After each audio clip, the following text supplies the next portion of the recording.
जय श्री महाकाल। अगर आप भी महाकाल जाने का प्लान कर रहे हैं तो ये वीडियो आपके लिए एकदम सही है।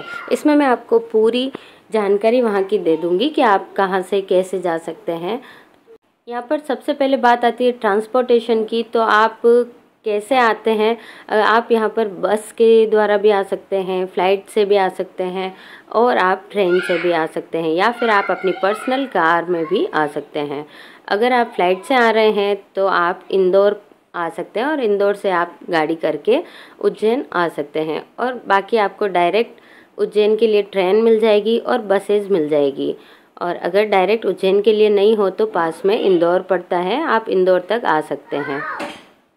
आपको जो भी कंफर्टेबल लगे आप उसमें आ सकते हैं। चलिए, ये तो बात हो गई ट्रांसपोर्टेशन की।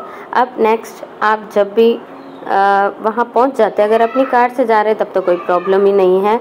जहाँ भी आपने रूम बुक किया है वहाँ तक पहुँच जाइए।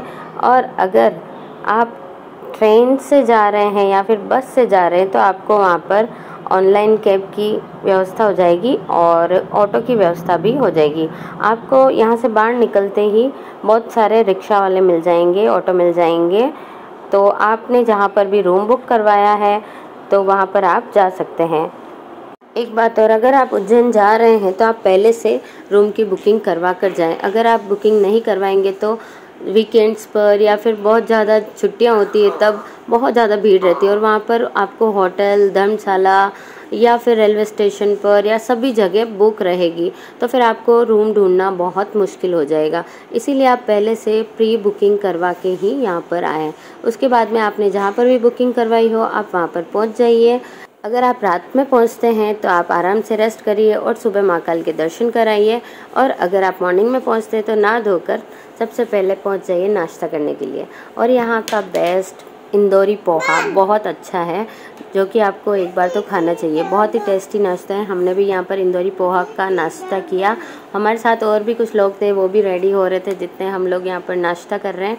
और आपको जो भी पसंद हो यहाँ पर कचौरी, समोसा, पोहा, खम्मन, बहुत सारे अलग अलग तरह का आपको नाश्ता मिल जाएगा। और उसके बाद आप पहुँच जाइए मंदिर परिसर में। और जहाँ तक हो सके आप अपना रूम बुक मंदिर के आसपास ही कराएं, जो कि फुट डिस्टेंस पर हो, तो आपको मंदिर जाने में कोई प्रॉब्लम नहीं होगी, आप आराम से घूम फिर सकोगे। तो अब हम पहुंच जाते हैं मंदिर में और यहाँ पर आपको निःशुल्क चप्पल रखने की सुविधा भी है, जहाँ पर आप अपने चप्पल आराम से रख सकते हैं, एकदम सेफ रहेंगे। और उसके बाद में आपको यहाँ से एंटर होते ही देखिए महाकाल के लाइव दर्शन हो रहे हैं, जो कि आप बाहर से आराम से करते हुए जाइए। आपको बीच बीच में कहीं कहीं LCD वगैरह लगी हुई होती है, वहाँ पर आपको दर्शन भी होते रहेंगे। और यहाँ पर लाइनें बहुत लंबी है लेकिन बिल्कुल भी थकान नहीं आई, क्योंकि बहुत अच्छी व्यवस्था होती है।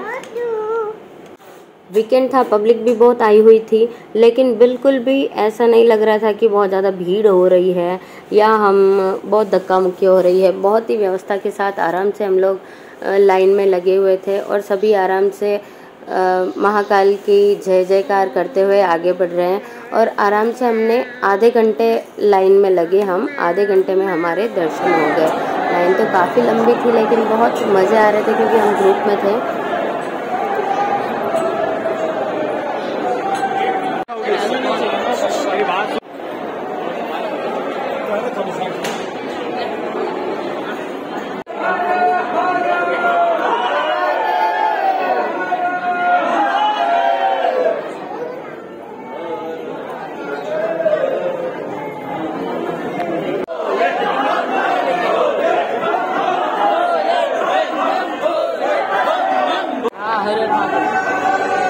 दर्शन के लिए जब आप निकल रहे हो तो ये चीज़ ध्यान रखें कि आप मॉर्निंग में जल्दी दर्शन के लिए आ जाएं, ताकि आप धूप से, गर्मी से और भीड़ से भी बच सकें। जल्दी जब हम दर्शन करते तो बहुत ज़्यादा भीड़ नहीं होती है और आराम से आपके जो भी आरती, वहाँ की अलग अलग तरह की आरती होती है, उसके आप दर्शन कर सकते हैं।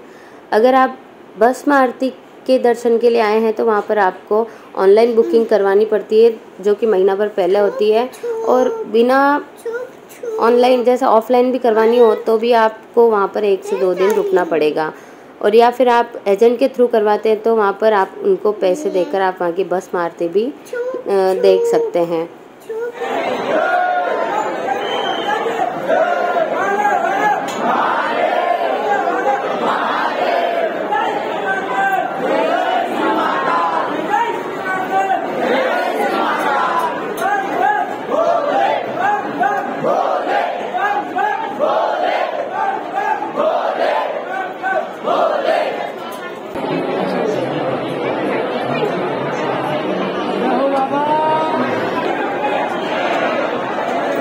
मंदिर में पहुंचते ही जो हॉल है, मेन हॉल, जहां से आपको माँ कालेश्वर के दर्शन होते हैं, वहां पर अलग अलग तरह के मंडप बनाए हुए हैं, जैसे नंदी मंडपम, गणेश मंडपम और लास्ट होता है कार्तिकेय मंडपम। इनमें से आप यहाँ पर खड़े होकर दर्शन कर सकते हैं। तो आप कौन से मंडपम में हैं? हम लोग गणेश मंडपम से हमने दर्शन किए और यहाँ से हमको बहुत ही अच्छे दर्शन हुए माँ कालेश्वर के। और यहाँ पर नीचे अभिषेक हो रहा है और ऊपर लाइव दिख रहा है, यहाँ की स्क्रीन में आप देख सकते हैं नीचे लाइव चल रहा है।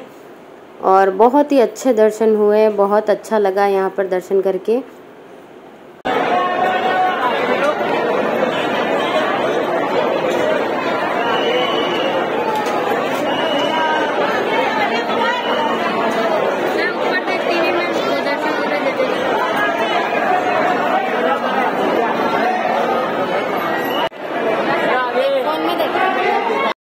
दर्शन करने के बाद में हमने यहाँ पर 5 से 10 मिनट के लिए विश्राम किया, जो कि किसी भी मंदिर में जाने के बाद हम विश्राम करते हैं। तो यहाँ पर विश्राम करने के बाद में यहाँ बाहर श्री माँ कालेश्वर ज्योतिर्लिंग, यहाँ पर काफ़ी जने फ़ोटोज़ वगैरह खिंचवाते हैं। ये वही जगह है जहाँ के आपने बहुत सारे फोटोग्राफ्स देखे होंगे। और यहाँ ये पूरा मंदिर परिसर है, यहाँ पर बहुत सारे छोटे छोटे मंदिर हैं, चारों तरफ मंदिर बने हुए हैं। आप सभी मंदिर के दर्शन कर सकते हैं। ठंडे पानी की व्यवस्था है और यहाँ पर प्रसाद भी मिलता है, जो कि आप अपने घर पर ले जा सकते हैं। तो सभी छोटे छोटे मंदिरों में सभी में दर्शन करने के बाद में हम पहुँच जाते हैं बाहर। और बाहर जाने के बाद में हम कोई अच्छा सा रेस्टोरेंट देखते हैं जहाँ पर कोई अच्छा सा खाना मिल जाए।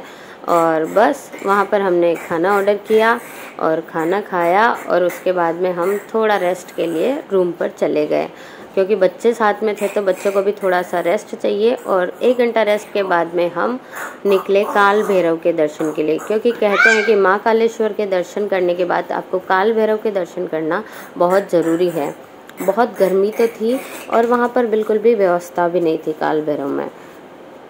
बहुत लंबी लाइन है, हम 2 घंटे तक लंबी लाइनों में लगे। उसके बाद में जाके काल भैरव के दर्शन किए और उसके बाद में जो उज्जैन के जो लोकल चीज़ें थी वहाँ की देखने की, तो वो हम देखने के लिए निकल गए। वहाँ पर एक संदीपनी आश्रम था जहाँ पर कि कृष्ण भगवान ने अपनी सारी शिक्षा पूरी की थी। इसमें पूरा बताया हुआ है उन्होंने कौन कौन सी शिक्षा कैसे कैसे प्राप्त की है। ये पूरा आश्रम सा अच्छा बना हुआ है। इसके लिए आपको 1 से 2 घंटे का टाइम चाहिए। अगर आप पूरे दिन के लिए हैं वहाँ पर तो आराम से ये देखिए। और उसके बाद में शाम को आप पहुँच जाइए ऑडिटोरियम, बहुत अच्छी जगह है देखने की। 2 घंटे कम से कम वहाँ पर लग जाते हैं। उसके बाद में शाम के टाइम 6:30 बजे वहाँ पर होती है घाट की आरती, राम घाट पर आरती होती है। तो जो शाम की जो शिप्रा नदी के तट पर जो आरती होती है, ये आरती आप बिल्कुल भी मिस ना करें। बहुत अच्छी आरती है। ये देखने के बाद आपको जो सुकून मिलता है वो आपको कहीं नहीं मिलेगा। अगर आप और कहीं भी घूमने नहीं जाए और सिर्फ शाम के टाइम ये आरती देख लें तो भी बहुत अच्छा फील करेंगे। और देखिए यहाँ पर कितनी भीड़ पड़ रही है ये आरती देखने के लिए। तो यहाँ पर आरती सबसे पहले एक दूसरे घाट पर होती है और वहाँ से ख़त्म होने के बाद में जो मेन आरती होती है वो चालू होती है। तो ये फर्स्ट आरती हो रही है इधर और आप आगे देखिए पूरी आरती, बहुत अच्छा लगेगा। और आप इसी तरह उज्जैन में जो भी चीज़ें देखने की है देख सकते हैं। और आप शाम तक रुकिए, नाइट स्टे करना चाहे तो नाइट स्टे कीजिए, नहीं करना चाहे तो आप नाइट में ही जहाँ भी आप निकलना चाहें वहाँ निकल जाइए, लेकिन यह आरती देखने के बाद।